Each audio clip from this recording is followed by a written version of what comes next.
my name is Beth Dawson. I work for Mars, and I've been there for, I can't believe I'm about to say this, almost 15 years. Wow.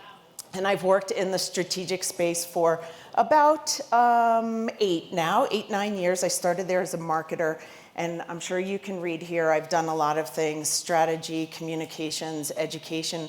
I teach outside of my time at Mars. It's a passion of mine. And I have a pretty broad business experience, not-for-profit, higher ed, business. I owned my own catering business for a while. It's a story I'll tell you over dinner if you'd like. So I bring all of this experience to the work that I do at Mars. And I lead a really great team of folks. We are small but mighty. I'll talk about that in a minute. But I'm here today to talk to you about our journey with the WorkBoard team on creating a people-first strategy management system. And I'm not talking about system as in WorkBoard, the tool, but really the people, the processes, the way that we work, and how that has evolved over time through our relationship with WorkBoard to the better of our organization. I see a lot of you guys following along in the workbooks. Apologies, like Joel Neeb. I am an artist, and I'm very sensitive about my work, and literally was, making changes to this at the 11th hour. So you will need them, but don't try and follow along. So let me tell you a little bit about Mars before I get into, kind of the meat of the presentation here. So yes, Mars is a planet, but it is also a global pet care, food, and confectionery company. I work for Mars, what is now Mars Snacking. In the 15 years that I've been at Mars, we've been Master Foods, Mars Chocolate, M&M Mars, most recently Mars Wrigley, and as of the beginning of this year, we are Mars Snacking, and I work in the North America region. As David said, I lead the strategic initiatives team there in North America. Mars Snacking North America is the world's leading manufacturer of chocolate, confections, gum, and mints. So you may not be familiar with the name Mars, but hopefully you are familiar with some of our products and love them as much as I do. Things like M&Ms and Snickers and Twix and Skittles and Starburst and, oh, you guys. I know, let me just put it out there. I did not bring you candy. I'm so sorry. Actually, I told David they have to sit through my talk before anybody gets candy. But no, I did not bring candy. If you come back next year, I'll bring candy. But we're the world's leading manufacturer of confections. We are a family-owned business. We've been around for 150 years. We are based here in the United States. The majority of our candy-making operations is here in the United States. In a little town called Hackettstown, New Jersey, is where we make all the world's M&Ms. So really, really proud of that as an organization. And in a little town called Waco, Texas, is where we make all the world's Snickers. So really, really proud of those two things. And I just kind of want to set up the context of our business just to have, so you have that in your head as I'm talking through the work that we've done with our WorkBoard partners over the last couple of years. There are about 8,000 associates in the North America business. And yes, we refer to ourselves as Martians. There are 5 functions across our value chain. And then there's a service function as well. But to get the ideas about what flavors of M&Ms you're going to eat next season to the store shelf is essentially 8 different functions. There are about 5 layers of our organization, from the regional president down to the operators who stand on the lines of our manufacturing facilities. And I mentioned I lead the strategic initiatives team. Traditionally, our role within the organization was a strategic PMO. So we worked with our leadership team to identify the big transformation, change the business, highly complex strategic projects, the longer term projects. You heard Priscilla say earlier today, those big 5, 10-year projects. And we led those projects in the organization for a very long time. I said led because part of the journey we've been on is also a transformation project just for my team, in addition to the transformation we're trying to lead within the organization around strategy management. So let me start at the beginning. What it's like to execute strategy at Mars, what it was like to execute strategy at Mars. So this is the secret room where our leadership team developed strategy. Our leadership team, our executive team would go to this secret room and they'd work with consultants. Sorry if there's any consultants. I'm about to bash you right now. Sorry if there are any consultants in the room. They'd work with a bunch of consultants and they'd come out with the strategic priorities for the organization. And every few years they'd do this, and then they'd roll it out with great fanfare to the top 100 leaders of the organization. And there would be like these really cool fancy decks, and there'd be these fun titles for the strategic objectives that we all had to like work toward over the next 5 years. Like really, really good ones like Pivot to Tailwinds. And my absolute favorite, Win in Winning Channels. And they would roll that out and they'd be like, we're done, we did strategy. And then the rest of us would be charged with being like, what? The top 100 leaders in the organization would look at each other like, what do we do with that? And then our teams would be like, wait, what are we doing? So it looked very much like that. And every year, they'd roll those things out and they'd be like, remember these? You guys know all about these. We don't need to spend any time on these, right? And we're all like, we still don't know what they mean. What does that mean for us? So I say this all in jest, and I know I'm being cheeky about it, but strategy really was a function, a process, an activity that only happened within our leadership team. And the way that information was cascaded into the organization was in a very controlled way that did not provide a lot of detail on what people are supposed to be working on and how their performance was going to be measured. And can you imagine I see a lot of people nodding their head. What kind of climate does that create in your workplace? Anxious? Not motivated? Yeah, chaos, right? And it doesn't give you that foundation when things start hitting the fan, and it's happening fast and furiously these days. I just read, I think it was like in the Human Capital Report, 5 years ago, any given employee of a company experienced 2 transformational projects in like 5 years or something like that. Do you guys know the number today? 10. 10 transformational projects in a 5-year span. The pace of change is ridiculous. It's ridiculous. So every time something shifted, the whole business reacted because we didn't have that foundation in place. That, the stability of a good strategic plan and an understanding across our organization of what it meant for them in terms of objectives and measures. So, as an associate, creates chaos, lack of clarity, lack of communication, lack of accountability. And I want to try and find the words. Well, I'm a visual storyteller, so really what it looked like for all of us is this. This is what day-to-day felt like in our organization. So I want to just take a minute. As I mentioned, I'm an educator, and I love a good application exercise. So I'm going to ask you guys for your participation. I'd love it in your books. If you turn to page 115, there's like a blank page with the scribbles on it. We're going to do a little application. Also, my mother always told me that really to understand and be empathetic to people's journeys, you have to walk a mile in their shoes. And so we're going to do this. We're going to have a little exercise. So here's what I would like you to do.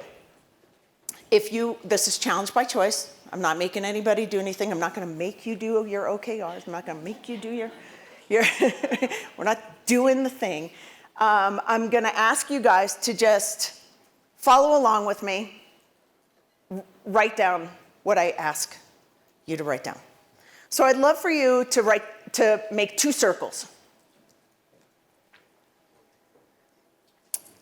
And then take a couple minutes, make a triangle.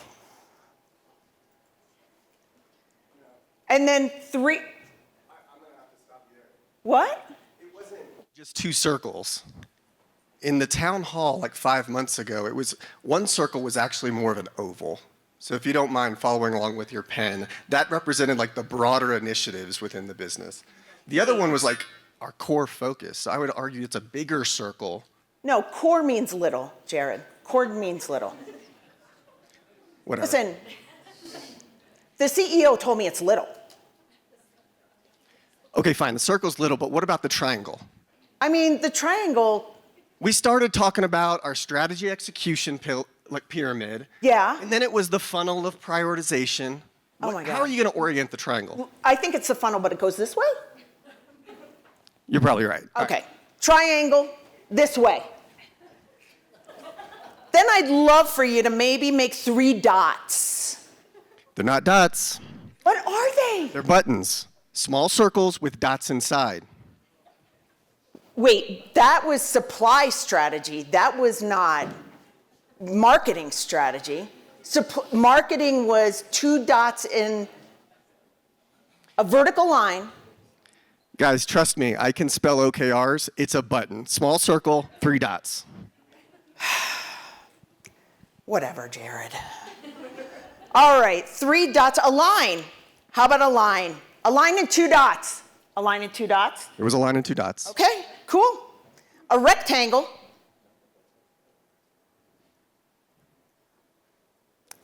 And the letter, was it C?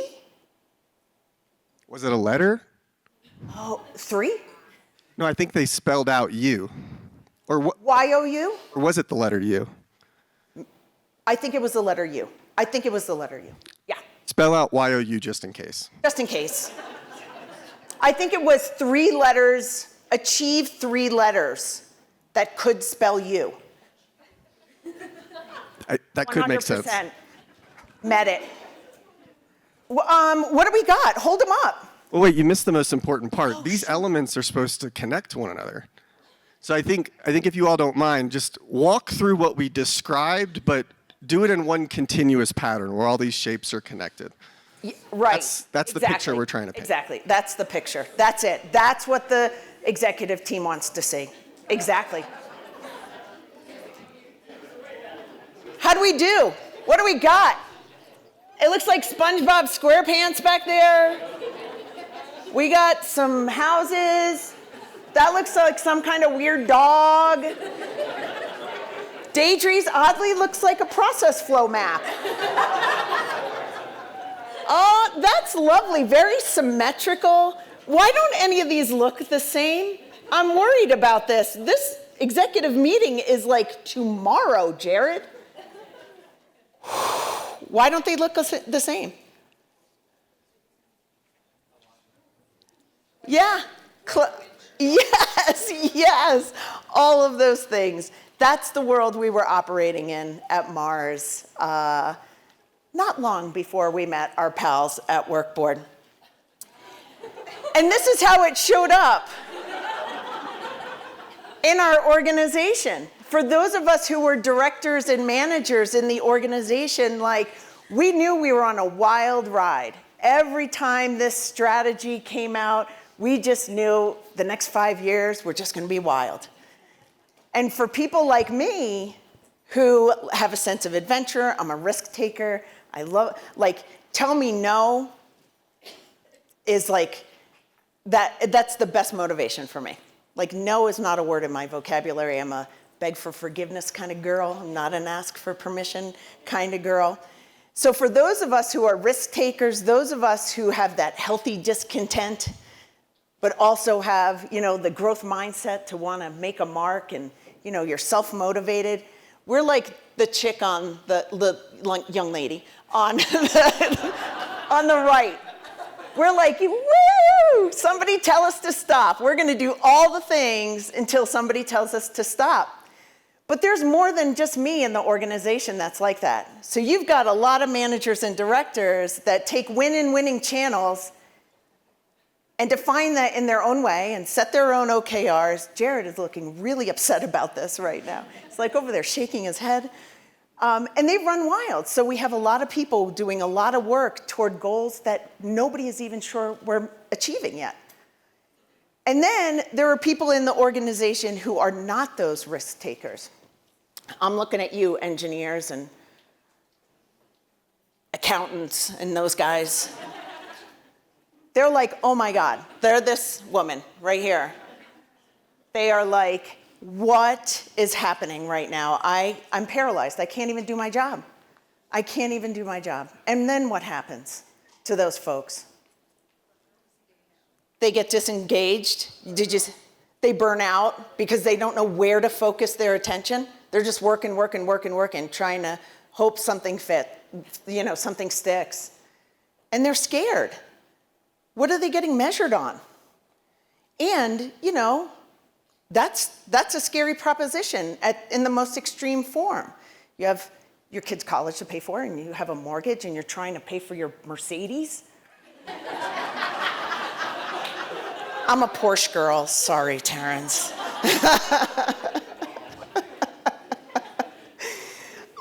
It makes a huge impact on the organization. And the organization is just running in circles. Just running in circles. Everybody has their own version of what the truth is. Everyone has their own version of what success looks like. And everybody's just running around like chickens with their heads cut off. So that's at the director level and the manager level. For the people who are further in the organization, they have no clue what is happening at the top levels of the organization. They are just doing the thing, making the M&Ms, roasting the peanuts for Snickers. They have no idea what they're getting measured on, and they have no idea what impact they're making, which is also in itself disengaging. And it's also in itself really hard to work in those conditions. And so then you have people who are just apathetic about their work. And they just go in and they punch the clock and they do the thing, they make the M&Ms, or they, pump out their Excel files or their emails and they go home. And those are really disengaged folks. So in hindsight, we knew this way of working was not working, but we had been doing it for so long. For so long, we just didn't know how to get out of it. Enter a bunch of other complications within the organization. So, before I talk about that, enter our WorkBoard team. So a little over 2 years ago, I think we just started our third year with you guys.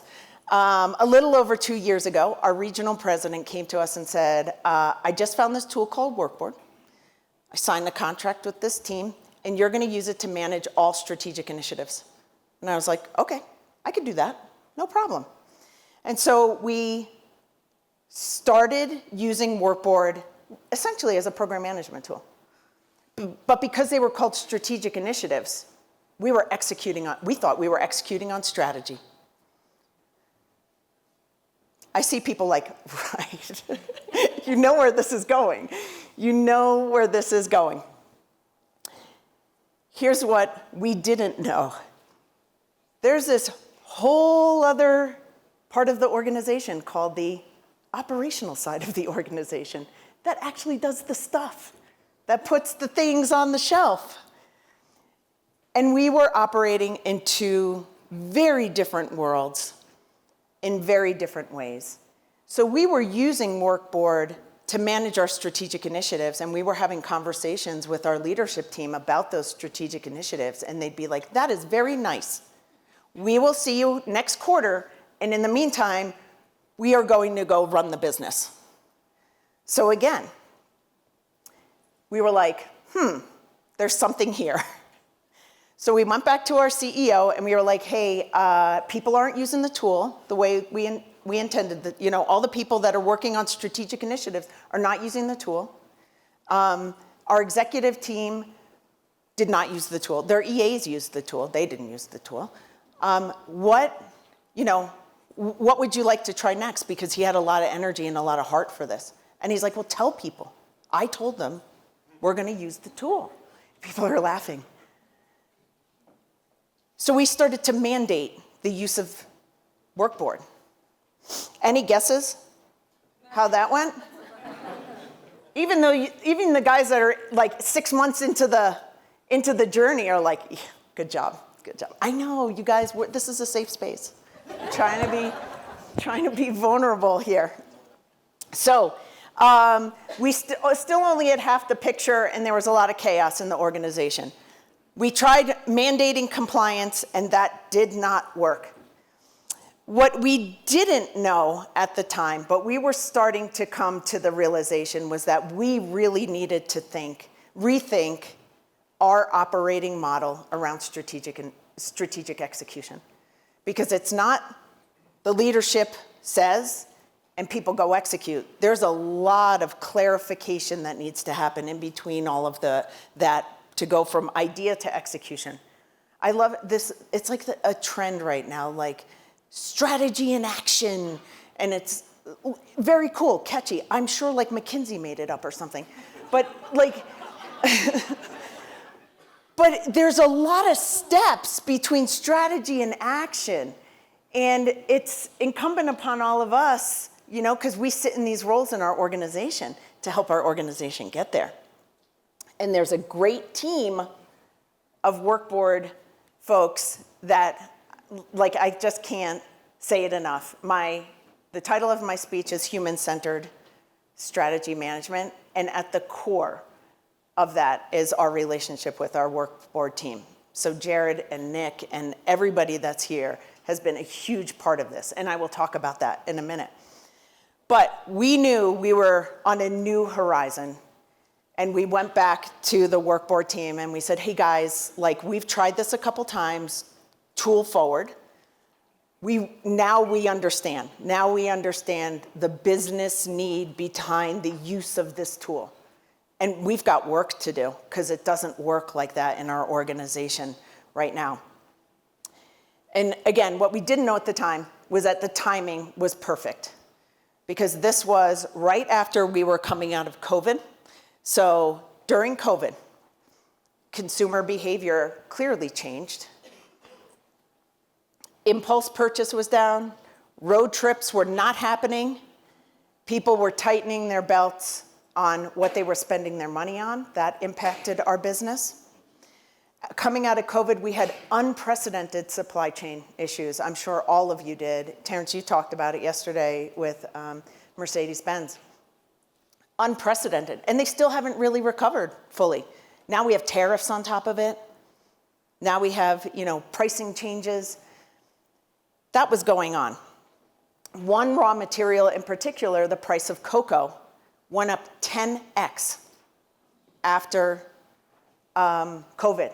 And when 75% of your product portfolio is made of chocolate, that's problematic, to say the least.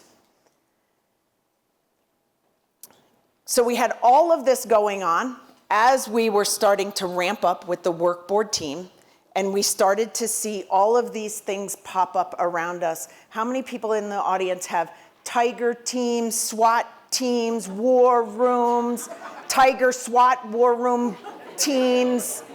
Yeah, we saw all of this like popping up all over the organization, and we're like, hang on, we shouldn't be reacting in this way. If we knew what our North Star was, we wouldn't have to pop up all of these things. all of these things, they are massive, massive business impact, and they are going to impact the business. But we were just whiplashing around from problem to problem, putting out fires with no really clear line of sight to where that was going to get us in the end. Then about a year ago, it was announced, and you guys, I'm not giving you any confidential information here. About a year ago, you can read about all of this in the news. Mars Snacking announced that we were acquiring Kellanova. So Kellanova is a spinoff of the Kellogg's company. It's all of their snacking and breakfast foods. And with this acquisition, which is not complete, so pending regulatory approval, I think I'm legally obligated to say that, pending regulatory approval, we will merge with a company that is almost exactly the same size as ours. So we're going to be doubling our business. We're going to be doubling our portfolio in product lines we have never worked with or managed before. And we're also going to bring on 8,000 new employees and 20 new brands and all of the manufacturing facilities and all of their processes and all of their systems and all of their digital tools. So there's a lot going on at Mars as we were like, hey, we need to slow down and rethink how we're doing this. So in hindsight, to be honest with you, we're like, what the is going on right now? But in hindsight, we were like, oh, this was a gift. This is cool. This is cool. And really, what occurred to us is like, this was a lifeline. Like, this really helped us motivate and move toward a new way of thinking about the way we operate and execute strategy. So my team was given the distinct honor of helping our leadership team reorganize our operating model around this and reintroducing a way of managing strategy within the organization. And notice I have not mentioned the WorkBoard tool once in any of this. This is the power of the people here.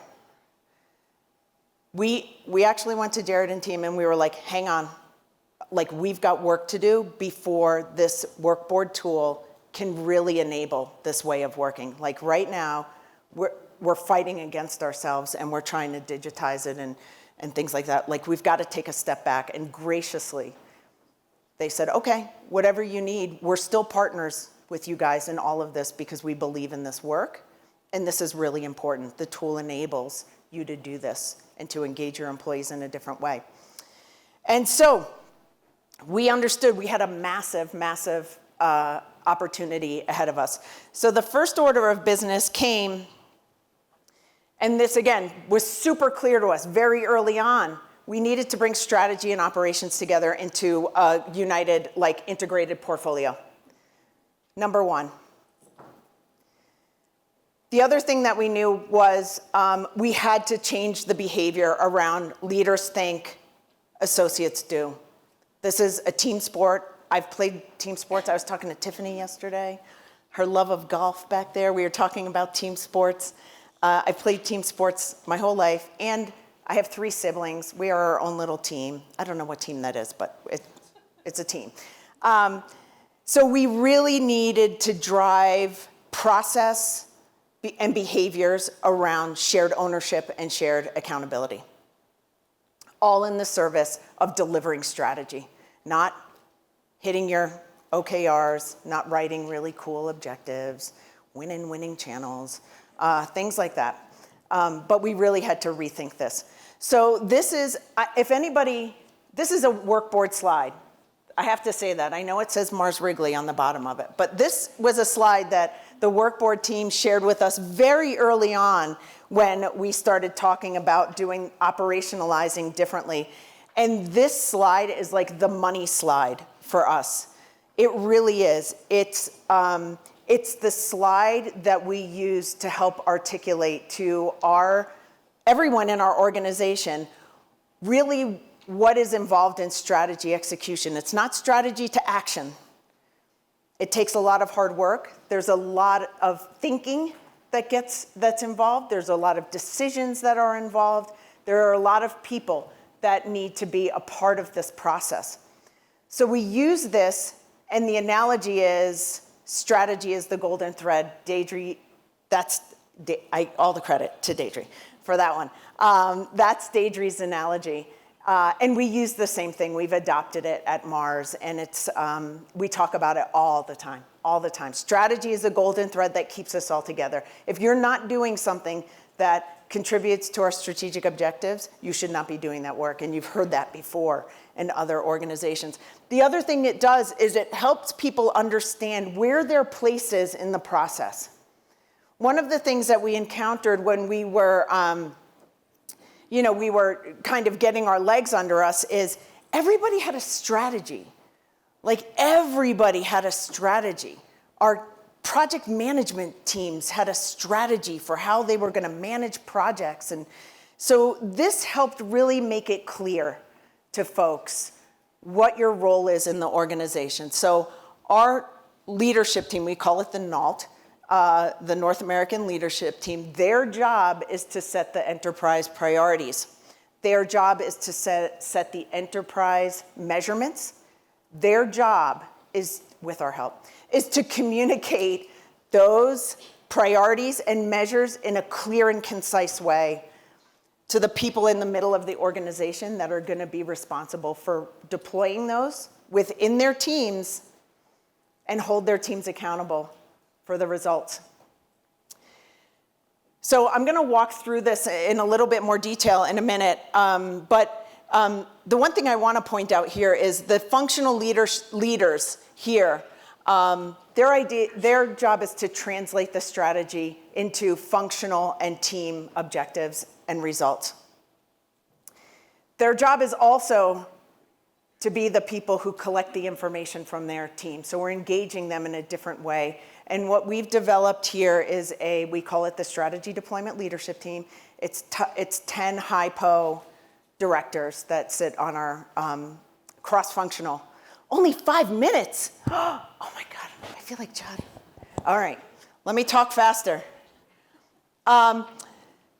So we use this all the time. I want to give you just a little bit of a sense of how we bring this to life. This is my team's guiding principles. What's in your book is the guiding principles of our leadership team.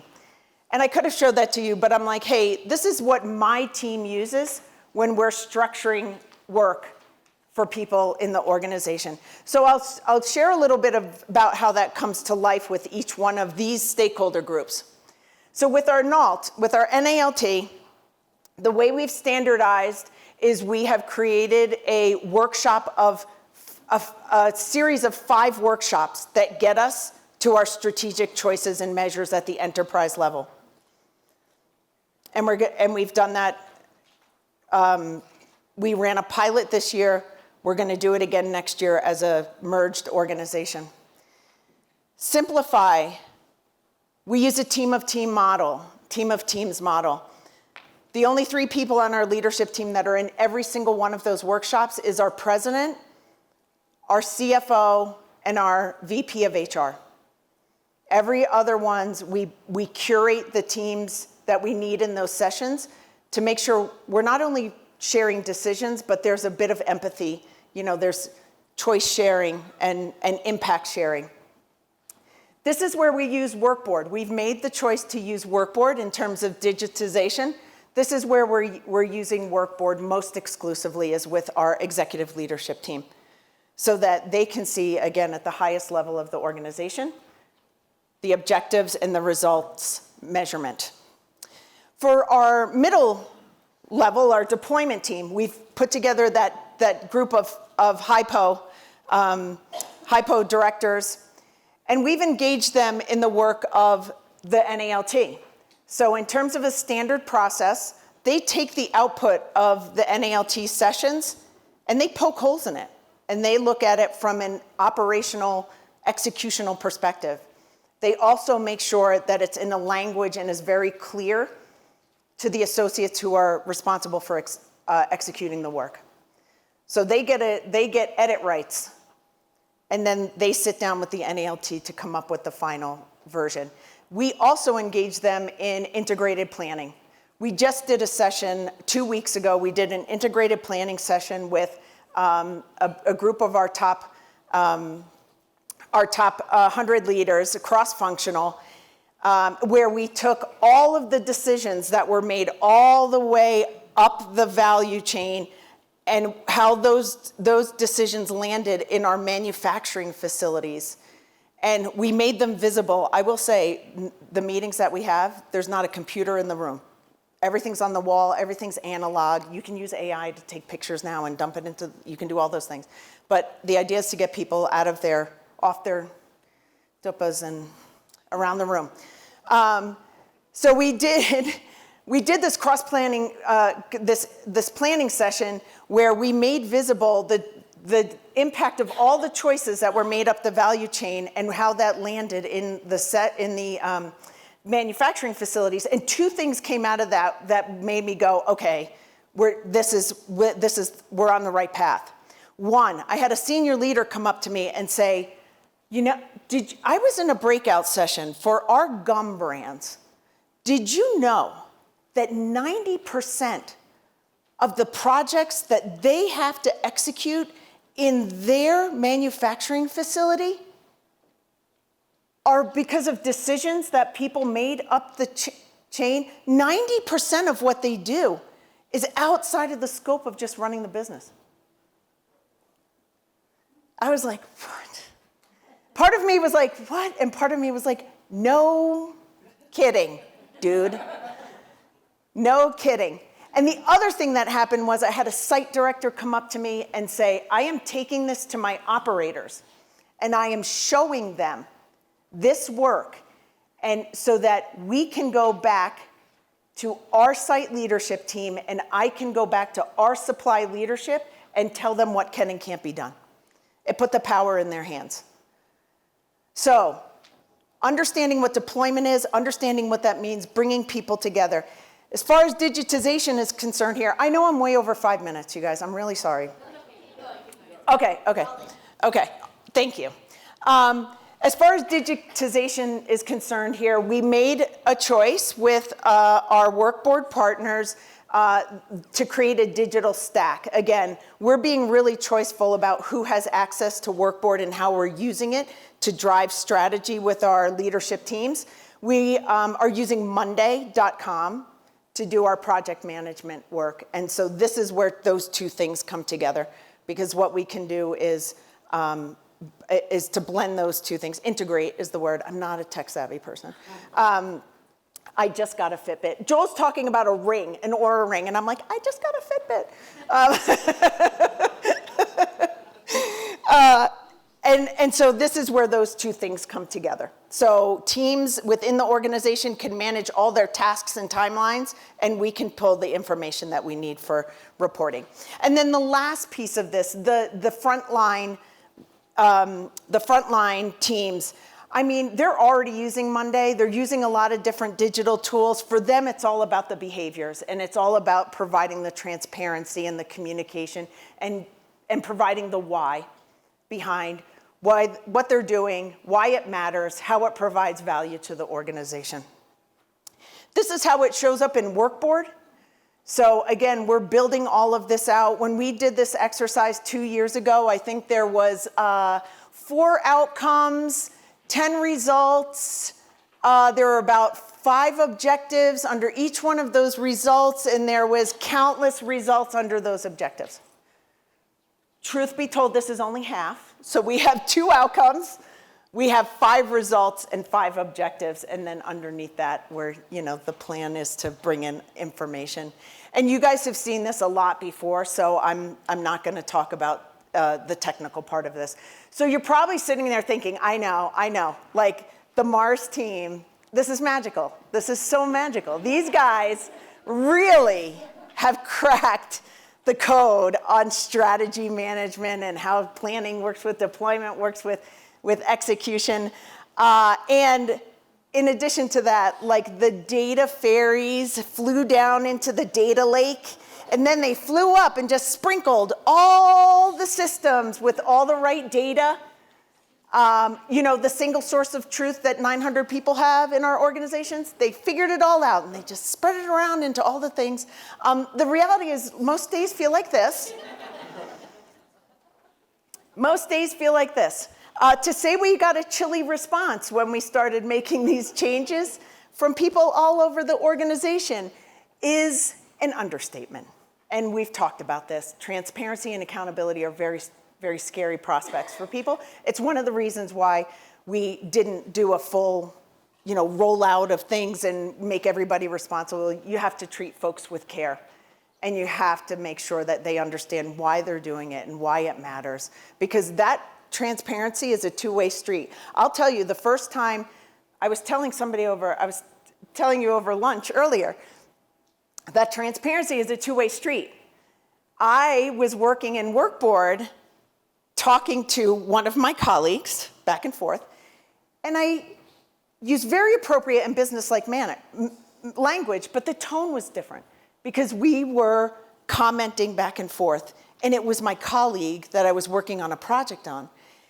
And I opened up I got a little notice in my Teams that my president commented on my comment, and I was like, oh, uh-oh. So it goes both ways. So it's really important to make sure that people in the organization that are using this tool understand the power of this tool. But most days it feels like this. And this, in my mind, is Jared and Nick. This is me. They're like Sherpaing me up the hill. Most days feel like this. And here's what I'll say about it. And I loved Essie's analogy earlier. Like, we're all on the mountain. We are all on the mountain together. We may be at different base camps. We may still be hiking up to that first one. We may sometimes need a Sherpa, but we are all in it together. And as time goes on, there are going to be more and more people on the top of that mountain. And then it's going to be your job to pull the next person up using that golden thread of strategy. So I know that I was very flip about a lot of the things that we, could have, should have done better. But I do want to say, it is a really, really exciting time to be at Mars, to be a Martian. The work that we're doing with the WorkBoard team, I have never believed in more in my life. Like, this is the thing we should be doing. I'm so passionate about it. And I know that taking the approach of putting the right processes in place, making sure we have the right communication models in place, making sure people understand the impact and the value in place, and then allowing the tool to enable that and make it go faster was absolutely the right approach for us. Absolutely. And I'm so fortunate in this partnership that these guys have been so patient with us, and we're building it. We're building the model as we're going. And so my job is to provide that stability. And through the work that we're doing with WorkBoard, we're going to have that agility going forward.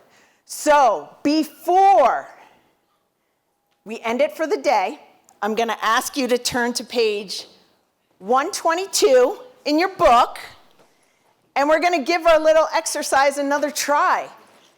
But this time, we're going to use, things like clear communications and directions. Okay, so first, I'd like you to please orient your paper horizontally. Just because I feel like it. Then, in the top center of your paper, I would like for you to draw a rectangle that looks something like this.